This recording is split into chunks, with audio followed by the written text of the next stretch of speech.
Assalamualaikum warahmatullahi wabarakatuh. Perkenalkan, saya Mulia Sisma dengan NIM 2202114 ingin mempresentasikan hasil proposal saya yang berjudul Pengaruh Dongeng Digital Interaktif Terhadap Kemampuan Berpikir Kritis Anak Usia Dini di TK Negeri Pembina 1 Kuala dengan dosen pembimbing Ibu Faizatul Faridi SPDI, MPD. Baik, langsung saja kita akan masuk ke dalam landasan teori. Yang pertama itu ada pengertian dongeng, yang dimana dongeng ialah sebuah cerita imajinatif di mana peristiwa-peristiwa yang diceritakan itu tidak benar-benar terjadi.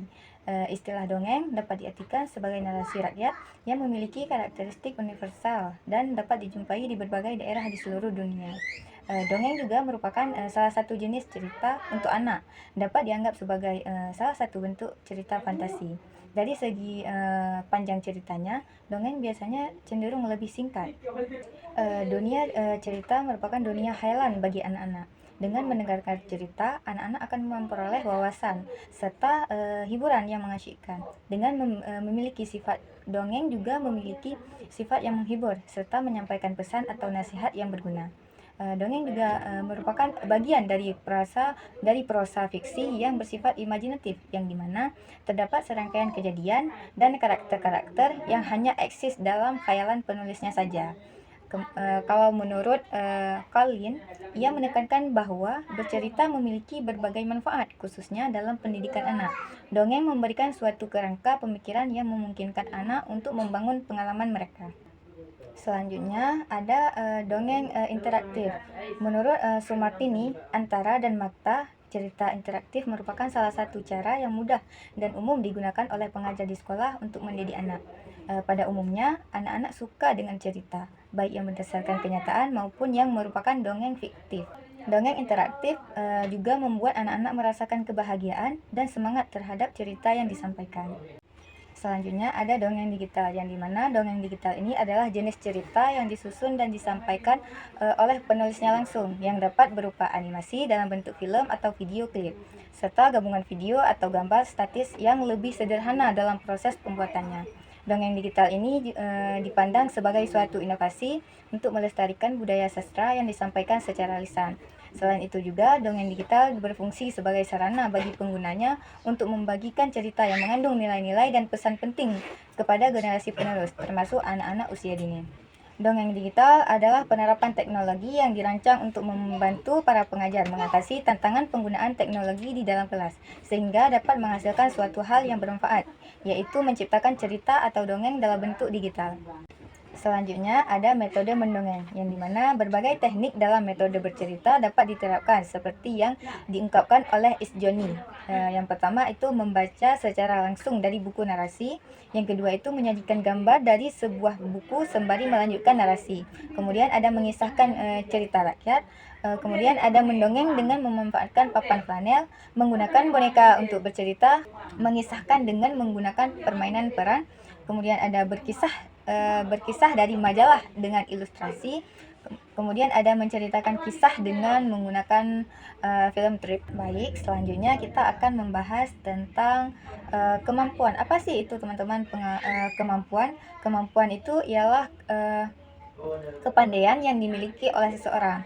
Menurut Gardner, kecerdasan merupakan kemampuan untuk memecahkan masalah atau menghasilkan produk yang berharga di satu atau lebih konteks budaya dan sosial. Jika menurut Ahmad Sudrajat, ia mengemukakan bahwa kemampuan dapat dihubungkan dengan istilah kecakapan, yang dimana setiap orang memiliki kemampuan yang bervariasi dalam melaksanakan suatu aktivitas. Proses belajarnya yang meminta siswa untuk memaksimalkan seluruh kemampuan yang mereka miliki. Kemudian ada juga menurut Gibson, ia mengemukakan bahwa kemampuan ialah potensi seseorang untuk menjalankan berbagai tugas dalam pekerjaannya tertentu. Kemampuan seseorang pada dasarnya terdiri dari dua komponen utama, yaitu potensi kognitif dan kapasitas fisik. Nah, selanjutnya kita akan membahas tentang kemampuan berpikir kritis yang dikemukakan oleh John Dewey. Beliau mengatakan bahwa kemampuan berpikir kritis ialah suatu proses berpikir yang membutuhkan pertimbangan yang aktif tekun, dan teliti terhadap informasi yang disajikan, dengan mempertimbangkan dasar-dasar yang mendukungnya serta kesimpulan-kesimpulan tambahan yang muncul sebagai kecenderungannya.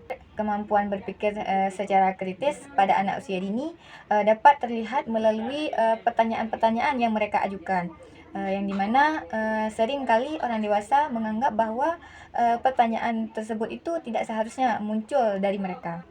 Baik, selanjutnya ada aspek kemampuan berpikir kritis.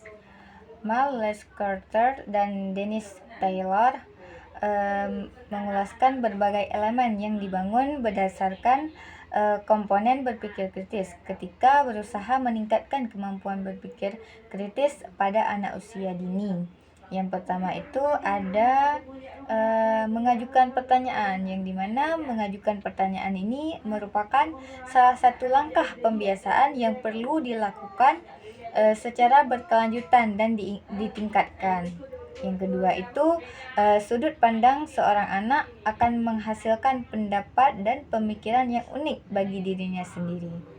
Kemudian ada dengan bersikap logis, anak menjelaskan argumen terkait pandangannya yang diyakini sekaligus terbuka untuk menerima perspektif orang lain yang berasal dari latar belakang dan alasan yang berbeda. Kemudian ada mengetahui. Mengetahui ini ialah pada dasarnya bertanya merupakan salah satu metode untuk mendapatkan informasi. Anak-anak diajarkan untuk memulai dengan penemuan informasi yang sederhana hingga yang lebih rumit, serta mereka dapat mencari informasi dari berbagai sumber seperti orang lain, buku, internet, media, dan lain-lain. Kemudian ada kerangka berpikir. Di sini penelitian ini berfokus pada signifikansi kemampuan berpikir kritis sebagai salah satu keterampilan utama di abad ke-21 yang harus dikembangkan mulai dari usia muda. Dongeng sebagai alat pembelajaran konvensional memiliki kemampuan yang signifikan untuk menanamkan nilai-nilai serta melatih keterampilan berpikir anak. Namun, cerita tradisional seringkali kurang mampu menarik minat anak, terutama di zaman yang digital seperti sekarang. Selanjutnya, kita akan membahas tentang metodologi penelitian, yang dimana yang pertama itu kita harus membuat rancangan penelitian. Penelitian ini menerapkan metode penelitian eksperimen, khususnya tipe kuasi eksperimental. Desain ini ialah evolusi dari desain eksperimental sejati yang sulit untuk diterapkan karena memiliki kelompok kontrol, namun tidak sepenuhnya mampu mengendalikan variabel-variabel eksternal yang dapat memengaruhi pelaksanaan eksperimental.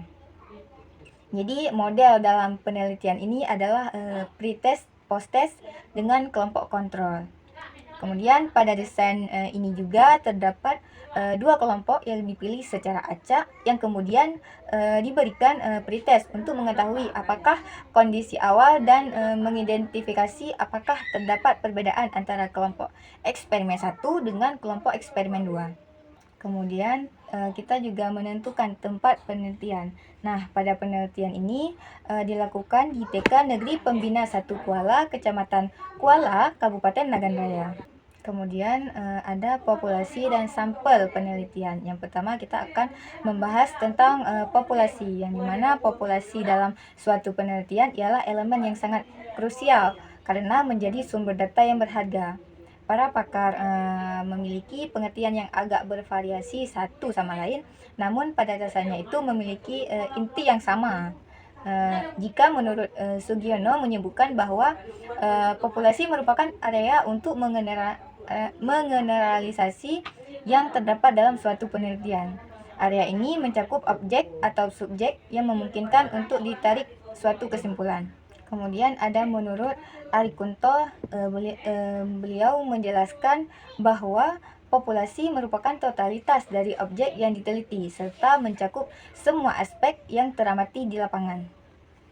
Kemudian ada variabel-variabel yang ada dalam populasi. Yang pertama itu ada tipe populasi, yang kedua ukuran populasi, dan yang ketiga faktor-faktor demografis seperti usia, jenis kelamin, ras, dan lain-lainnya. Kemudian ada aspek geografis, karakteristik geografis suatu populasi seperti tempatnya, penyebaran spasial, atau daerah administratifnya. Populasi yang dimaksud dalam penelitian ini adalah anak-anak di TK Negeri Pembina 1 Kuala, Kecamatan Kuala, Kabupaten Nagan Raya. Kemudian ada sampel. Sampel ini merupakan sebagian dari kuantitas dan karakteristik yang dimiliki oleh populasi tersebut. Jamie Rumegan berpendapat bahwa ada sejumlah manfaat dalam menggunakan sampel dalam penelitian. Yang pertama itu membantu peneliti dalam mengurangi jumlah sampel yang diperlukan dibandingkan dengan mengambil seluruh populasi. Kemudian ada lebih efektif dalam mengurangi pengeluaran sumber daya, area, waktu, dan usaha. Kemudian lebih berhati-hati dan seksama dalam mengumpulkan informasi. Kemudian ada teknik pengumpulan data. Jadi metode yang digunakan untuk mengumpulkan informasi dalam penelitian ini ialah yang pertama itu ada metode observasi, yang dimana pengamatan sebagai metode pengumpulan informasi memiliki karakteristik tertentu yang membedakannya dari metode lainnya, seperti wawancara dan dokumentasi. Kemudian observasi terhadap kemampuan berpikir kritis, yang dimana penelitian ini mengamati peningkatan dongeng digital interaktif terhadap kemampuan berpikir kritis anak usia dini di TK Negeri Pembina 1 Kuala. Data yang diperoleh oleh pengamat selama proses pembelajaran. Kemudian yang kedua itu ada wawancara, yang dimana wawancara ini berfungsi sebagai sarana untuk memverifikasi atau membuktikan data informasi yang telah didapatkan sebelumnya. Metode yang diterapkan dalam penelitian ini adalah wawancara yang tidak terstruktur. Wawancara tak terstruktur adalah jenis wawancara yang berlangsung secara informal, di mana peneliti tidak mengikuti panduan atau instruksi tertentu. Panduan wawancara yang diterapkan hanya mencakup poin-poin utama terkait isu yang akan diungkapkan. Kemudian ada dokumentasi, yang dimana dokumentasi ini ialah rekaman dari kejadian yang telah terjadi. Dokumentasi dapat berupa teks, ilustrasi, atau karya-karya penting yang harus dihasilkan oleh individu. Dokumentasi yang berupa tulisan mencakup berbagai bentuk seperti jurnal harian, narasi, riwayat hidup, serta aturan dan kebijakannya. Dokumentasi juga berupa citra seperti foto, animasi, sketsa, dan sebagainya. Dokumentasi yang berbentuk karya seni seperti lukisan, patung, film, dan sebagainya. Sekian presentasi dari saya. Jika ada kesilapan dalam memaparkan materi, saya mohon maaf. Wabillahi taufiq wal hidayah. Wassalamualaikum warahmatullahi wabarakatuh.